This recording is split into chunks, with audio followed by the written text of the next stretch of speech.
dust and ashes. And I want you to take a moment and think about what you would tell us about your two pockets. How do you cultivate the ego that we all know you must have, a person must have to be the leader of the free world? And also the humility to recognize that we know that you can't be expected to be wise about all the things that the president has to be responsible for. Another absolutely wonderful question. Thank you, Rabbi. I think about this a lot.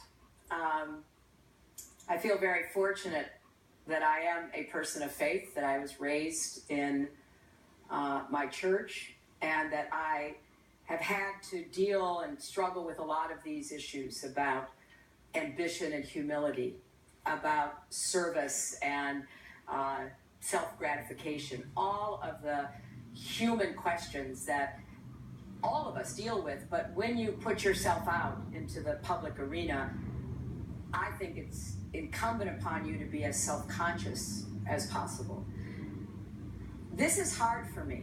I never thought I'd be standing on a stage here asking people to vote for me for president. I always wanted to be of service. I met my husband, who was such a natural, knew exactly what he wanted to do. I was happy to support him while I worked in the Children's Defense Fund and legal services and taught law and, had our daughter. I never thought I would do this. And so I have had to come to grips with how much more difficult it often is for me to talk about myself than to talk about what I want to do for other people, or to tell stories about, the man I met in Rochester whose AIDS medicine is no longer affordable. And that can grip me and make me feel like there's something I can do about that. So I'm constantly trying to balance, how do I assume the mantle of a position as essentially august as President of the United States, and not lose track of who I am, what I believe in, and what I want to do to serve.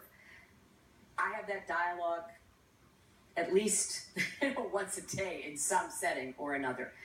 And I don't know that there is any ever absolute answer. Like, okay, universe, here I am, watch me roar.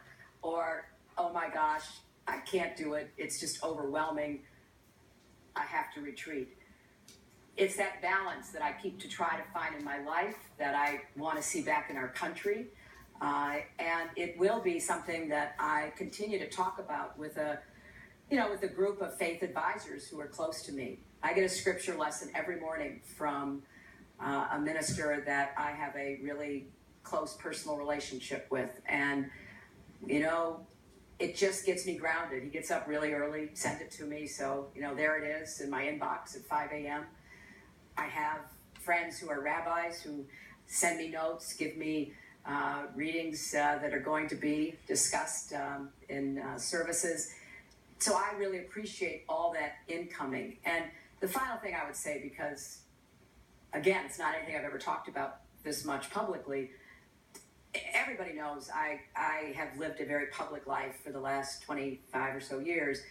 And so I've had to be in public dealing with some very difficult issues, and personal issues, political, public issues. And I read a treatment of the prodigal son parable by the Jesuit Henri Nouwen, who I think is a magnificent writer of spiritual and theological concerns. And I read that parable, and there was a line in it that became just a lifeline for me. And it basically is practice the discipline of gratitude. So regardless of how hard the days are, how difficult the decisions are, be grateful. Be grateful for being a human being part of the universe. Be grateful for your limitations. Know that you have to reach out to have more people be with you, to support you, to advise you. Listen to your critics. Answer the questions. But at the end, be grateful. Practice the discipline of gratitude, and that has helped me enormously. We have more questions.